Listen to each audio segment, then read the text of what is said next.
find an inverse derivative function value for a polynomial. Now, before we can go ahead and find an inverse derivative function value for a polynomial, we need to start off by talking about derivatives of inverse functions in general, so that we can use this process to find inverse derivative function values for polynomials, and for rationals, and for radicals. So we're first going to talk about derivatives of inverse functions in general, and to do that we're going to take a look at the theorem. And this theorem is the derivative of the inverse function theorem. It is very aptly named. And as you can see, there is a whole lot of writing here. So we're going to read through it all, probably be confused. We'll go back through it and break it apart so that we understand. So this theorem says we're going to let f be differentiable and have an inverse on an interval I. If if x sub 0 is a point on I at which f prime of x sub 0 doesn't equal 0, then the inverse of f is differentiable at y sub 0 equals f of x sub 0, and this next part tells us how to find the derivative of the inverse. So, and the derivative of f inverse of y sub 0 is equal to 1 over f prime of f inverse of y sub 0, where y sub 0 equals f of x sub 0. Whoa.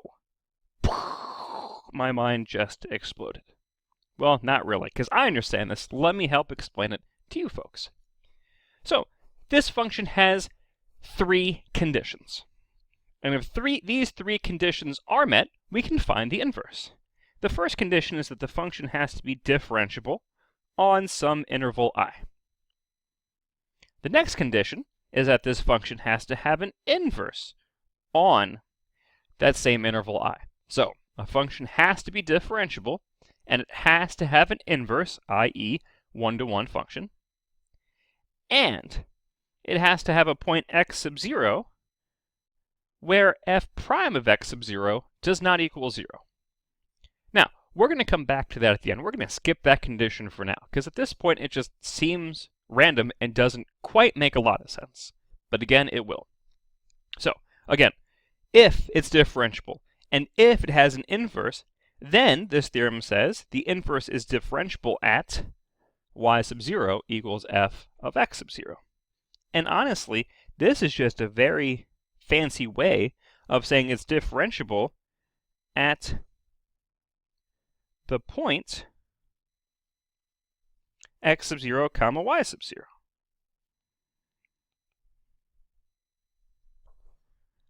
Alright, so let's read through this again. If f is differentiable and has an inverse, then the inverse is differentiable at the point x sub 0, y sub 0, and we can find that derivative by using the formula below. So the derivative of f inverse of y sub 0 is equal to 1 over f prime of the inverse of y sub 0. Now, boy, that's really complicated. We got derivatives all over the place, and f inverse is all over the place, but fortunately, with our acute mathematical knowledge, we can actually simplify this theorem down a little bit. And we're going to do so by starting with this guy right here. So we're told that y sub 0 equals f of x sub 0. Well, what if I come in and I take the inverse of both sides? That means the inverse and the actual function on the right-hand side will cancel out, leaving us with f inverse of y sub 0 equaling x sub 0. You might be telling yourself, why does that matter? Well, we can see here that f inverse of y sub 0 is in our formula, and that's really confusing. But we now know we can replace that expression with x sub 0. So let's see how that simplifies this down. So if we replace it, we then see the derivative of the inverse of y sub 0 is equal to 1 over the derivative of x sub 0. So we were able to make this look much easier. So, basically, to take the derivative of the inverse, we just have to do 1 over the derivative of our x sub 0 value. Boom. Not that difficult. So, let's review this again. So I said we'd come back to the point of where x sub 0 is a point on which f prime of 0 doesn't equal 0. And that's why, because we know denominators, whoa, what happened there? We know denominators of fractions can't be 0. So that's why we have that odd condition in there. So we can avoid the denominator being 0. So let's review this again. The derivative of an inverse function theorem states if f is differentiable on the interval, if it has an inverse on the interval, if it doesn't give us a value that has a 0 in the denominator, then the inverse is differentiable at the point x sub 0, y sub 0, and we can find the derivative of this inverse by just doing 1 over the derivative of our x value. So let's see this in action. And I want to remind folks that we are not finding the derivative of the inverse function. We're trying to find the derivative of the inverse value. So we're trying to find the inverse derivative function value. So again, we're dealing with just numbers, not functions here. And our first example, we want to find the derivative of the inverse of 2, given that f of x is equal to negative 3x cubed minus 5x squared minus 4x plus 10, and that f of 1 equals 2. So first thing we're going to do here is we're just going to start off with our formula. So we know that the derivative of the inverse of our y sub 0 value is going to be 1 over the derivative of our x sub 0 value. So there's a couple of pieces of information we need to pull from our example in order to evaluate this. And the first one is we need to identify what our y sub 0 value is.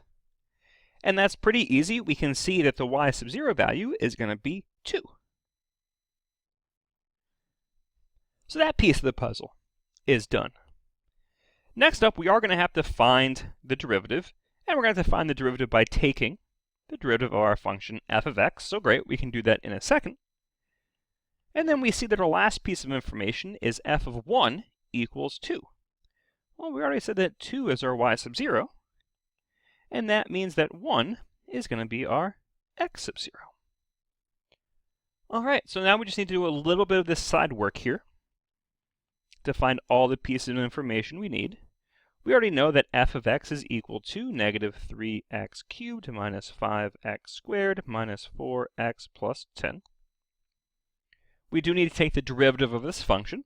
So f prime of x is going to be negative 9x squared minus 10x minus 4. Now we found the derivative, but we don't want the general derivative. We want the derivative when we have x sub 0. And again, we found out that x sub 0 is 1. So we'll take the derivative, and whenever we have an x, we're now going to replace it with a 1. So we're going to have negative 9 times 1 squared minus 10 times 1 minus 4. And then when we evaluate that expression, we're going to end up with negative 23. All right. So we have all the pieces of information we need. We just now need to substitute them in. So the derivative of the inverse, we said y sub 0 is 2. So we can substitute that in. And then it's going to be 1 over f prime of x sub 0, which we said was 1. All right, that's great. So then we're going to have 1 over, well, we found out that f prime of 1 is negative 23. So we can substitute that in to get 1 over negative 23, which we can simplify to be negative 1/23. So therefore, the derivative of the inverse of 2 is going to be negative 1 over 23. See? Not too horrible. Let's take a look at another one, because this one's given to us in a little bit different of a form. So here we're being asked to find the derivative of the inverse of h at 1, given h of x equals negative x squared minus 8, and we are given the point 7, 1. So we'll start out with our inverse function again, or derivative of the inverse formula. So the derivative of the inverse of h of y sub 0 is going to be 1 over h prime of x sub 0. And based on the information we're given, we know that y sub 0 is 1. And we can see that h of x is going to be negative x squared minus h, which we'll eventually take the derivative of. And then we're given a point. And in this point, we can see that x sub 0 is going to be 7. And we can re-identify y sub 0 to be 1. All right, so we're almost good to go. We just need to find the derivative and then substitute in our x value. So we said that our function h of x is negative x squared minus h. We can then take the derivative to get negative 2x. And then we can plug in our x sub 0 value of 7. And that's going to give us negative 2 times 7, which will give us a value of negative 14. Now we have all of our pieces. Now we can plug them into our formula. So the derivative of h inverse of y sub 0, which we know is 1, is going to equal 1 over h prime of x sub 0, which we know is 7. And we've already found out that h prime of 7 is negative 14, so we can substitute that in next. And then we can just simplify it to get 1 over 14 as the derivative of the inverse of 1. Now let's take a look at one final example just to solidify this understanding in our brains. We want to find the derivative of k inverse of negative 3, given that k of x is equal to 5x cubed plus 3x squared plus 6x minus 3, and we're given the point 0, negative 3. So let's just dive right in. We know that our y sub 0 is going to be negative 3. We can then see that our x sub 0 is going to be 0, and we can see that our function is going to be 5x cubed plus 3x squared plus 6x minus 3. So we can start off with our formula. The derivative of k inverse of y sub 0 is going to equal 1 over, 1 over k prime of x sub 0. And then over on the side here, we can take our function k of x, which is going to be 5x cubed plus 3x squared plus 6x minus 3. We're going to want to take the derivative of this, so k prime of x is going to be 15x squared plus 6x plus 6. And then we're going to plug in x sub 0, which we know is 0. So we're going to get 15 times 0 squared plus 6 times 0. Let's just start this all over again. Someone's making too many writing mistakes. This guy. All right, so now we'll plug in x sub 0, which is 0, and that's going to give us a k prime of 0 value of 6. Then going back to our formula, we can plug in what we know and evaluate from there. We know that y sub 0 is negative 3, and that's going to equal 1 over k prime of x sub 0, which is 0. And as we just found out, k prime of 0 is 6. So therefore, the derivative of the inverse of k at negative 3 is just 1/6. And all right, folks, that is find an inverse derivative function value for a polynomial function.